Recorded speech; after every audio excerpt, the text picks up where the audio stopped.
keep on the next agenda.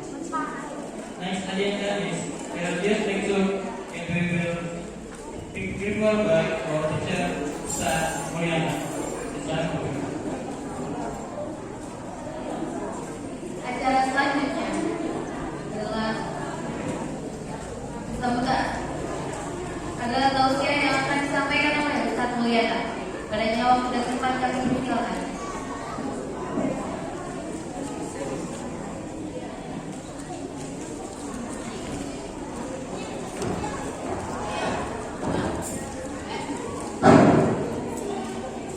Bismillah. Assalamualaikum warahmatullahi wabarakatuh. Alhamdulillahirabbil alamin. Walladzi anzala sakinata fi qulubil mu'minin liyazdadu imanan ma imanihim. Asyhadu an la ilaha illallah wa asyhadu anna Muhammadan abduhu wa rasuluh. Allahumma sholli ala sayyidina Muhammad wa ala ali sayyidina Muhammad. Qala Allah ta'ala fil Qur'anil Karim wa huwa asdaqul qailin a'udzu billahi minasy syaithanir rajim.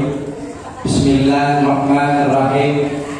Wa in syakartum la azidannakum wa la in kafartum inna adzabi lasyadid. Al-hayya al-ma'na wallahu a'lam bimuradi. Qala Nabi sallallahu alaihi wasallam khairukum man ta'allama al-Qur'an wa 'allamahu. Al-hadis al-ma'na wallahu a'lam bimuradi. Yang saya hormati pengatur waktu, pengarah acara, yang mana beliau telah mengasihkan waktu kepada saya dan alhamdulillah mudah-mudahan beliau dikasih rahmat dan maghfirah oleh Allah Subhanahu wa taala. Oke, yang saya hormati aparatur pemerintah dari pihak sipil maupun militer, yang mana beliau menjaga, membimbing atau nanti mengamankan dalam acara wisudaan santriawan santriawati yang saya hormati. Oke, tak lupa kepada para wali santri yang mana beliau telah memasukkan putra dan putrinya ke pesantren. Mudah-mudahan Allah Subhanahu wa taala nyilahkan keridhaan dan maghfirah dari Allah Subhanahu wa taala. Oke, saya hormati para ibu dan para remaja maupun remaji yang telah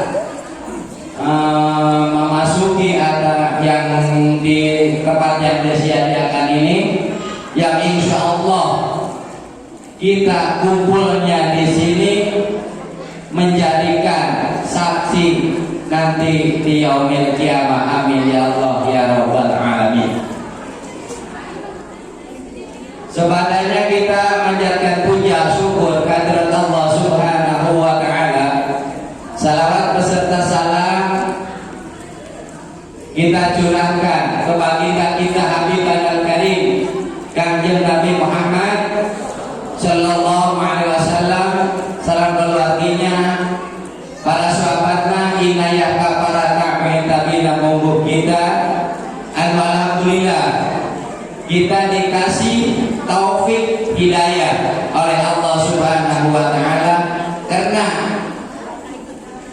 kalaupun kita mau menghadiri acara ini tapi taufik hidayah dari Allah gak dikasih, gak bakalan kita nyampe ke pesantren ini. Karena itu kita harus syukur apa yang telah dikasih ke kita, iman, Islam, ihsan. Jadi kita menjadikan umat di alam dunia ini sebagai umat yang nurut, benar-benar nurut kepada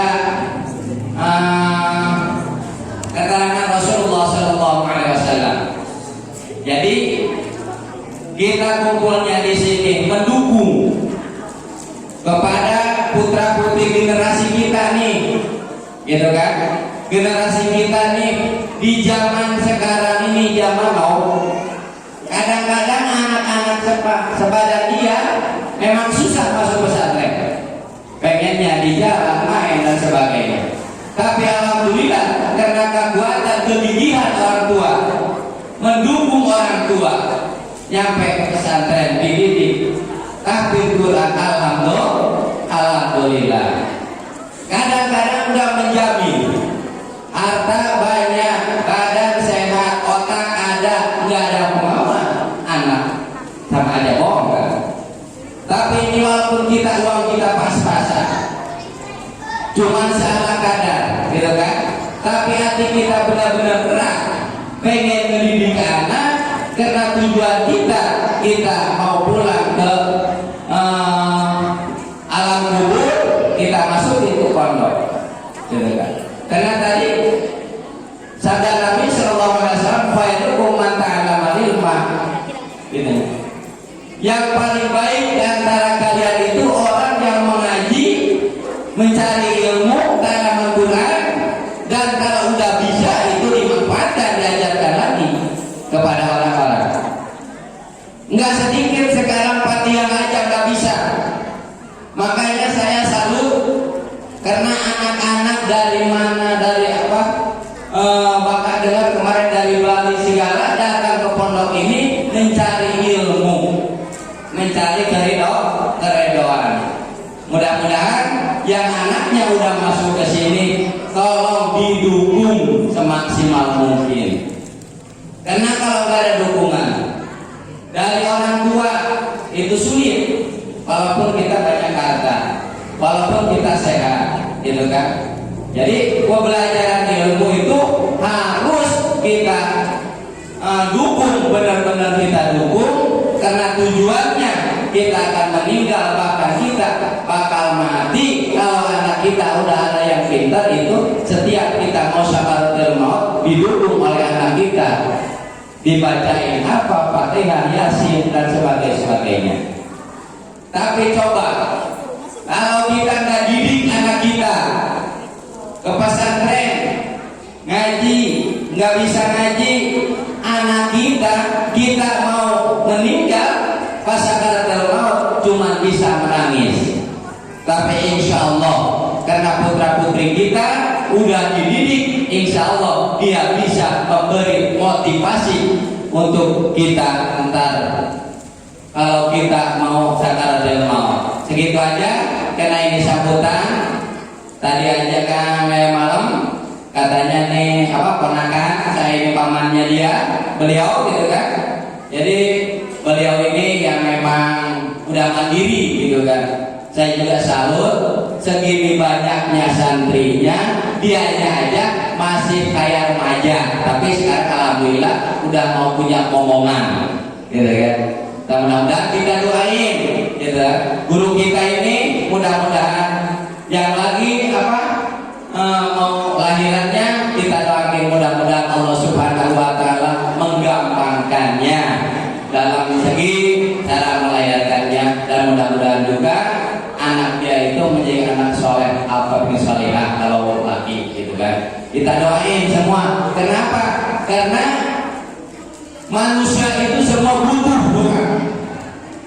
doa kita ini. Makanya jangan gini, kita mau udah pintar kita doa langsung aja gitu kan, langsung ke Allah aja kita doa, enggak gitu kan. Cuma kita ini doa itu oleh fakir miskin, kita doa dapat doa mustajab. Kadang-kadang doa kita nih lagi sebul-sebulnya ada doa dari orang lain, karena tingkah laku kita yang baik orang juga doain kita. Makanya jangan pelit-pelit masalah doa gitu kan. Jangan pelit-pelit kita ukuran harta. Kenapa? Harta itu titipan sama dengan anak. Inna ma'amalukum waladuhu fitnah. Harta itu titipan, anak itu titipan, bahkan jadi fitnah bikin kita. Makanya saya sendiri mendidik anak. Anak saya 7, maaf nih, bukan kompanya ya. Anak saya 7. Alhamdulillah cuman 2 lagi yang di rumah. yang 4 bulan, 7 bulan sampai yang 4 tahun. Yang lain-lainnya di pondok semua. Alhamdulillah, gitu kan, mau. Walaupun di zaman sekarang ini zaman sulit, gitu kan. Lihat anak-anak zaman sekarang ini pengen nongkrong, sekolah, bolak-balik, gitu kan. Alhamdulillah, anak saya itu diamnya di kompok. Tapi diamnya ya tidur segelar sama-sama, nggak bermewah-mewahan. Kenapa? Dia pingin ilmu. Bukan kita nggak kasihan sebagai orang tua. Kalau kita kasihan sama anak, justru kita dididik anak kita di balai ropeng. Jangan pakai kasur yang tebal, gitu kan? Cuma tinggal aja jadi kalau di pondok itu. Makanya kita aja lupa ke santri nih. Santri itu lagi mencari ilmu, malaikat istilahnya dekat ke santri, bahkan meninggal dia syuhada. Itu kan santri itu. Makanya kalau lihat santri kayaknya kerepetan gitu. Padahal itu santri itu walaupun kaya atau nggak punya, kalau kita ada duit, ya kasihlah ke santri. Karena tanpa santri, tanpa alim ulama, negara kita hancur lah. Karena sekedul-kedulnya ibaratnya, maaf nih, saya ini ya ngomongnya campur aduk lah, gitu kan. Campur aduk, malu banyak di kampung, gitu kan. Jadi kalau kita nggak ada santri aja nih di pamijahan ini, nggak ada yang ngaji Quran, mungkin Gunung Salak ulah tahu mana. Karena ada pagar, ada pondasi santri, gitu kan. Siapa yang nggak sembahyang santri, nggak mungkin santri nggak sembahyang. Karena dia lebih pintar. Kelewatan dia katanya kata ada bapak lebih tinggi, gitu. Kalau yang lain nggak ada, gitu kan. Kalau udah lewat tuh udah lewat, gitu. Kalau santri lain, karena ada di karena bulu dari dawaru, penyakit ubar hati itu kalau baca Al-Quran serupuk apapun pikiran kita hilang semua. Kalau nggak percaya tes dah. Kalau punya masalah begini baca Quran, gitu kan. Bahkan Quran itu satu huruf aja Allah masih 10 kebagusan. Dari yang 10 itu jadi juga 10 kebagusan, kebaikan.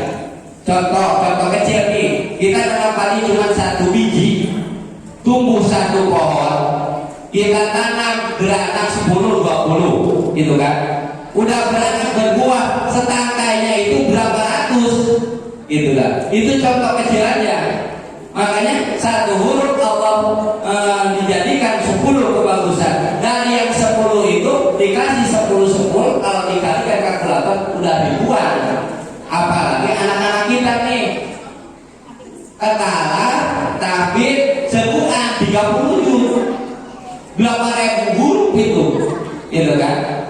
Mudah-mudahan anak-anak kita ini dijadikan Allah Subhanahu wa Ta'ala menjadikan benteng bikin keluarga kita semua. Amin ya Allah ya Rabbal Alamin. Akhirul kalam. Wassalamualaikum warahmatullahi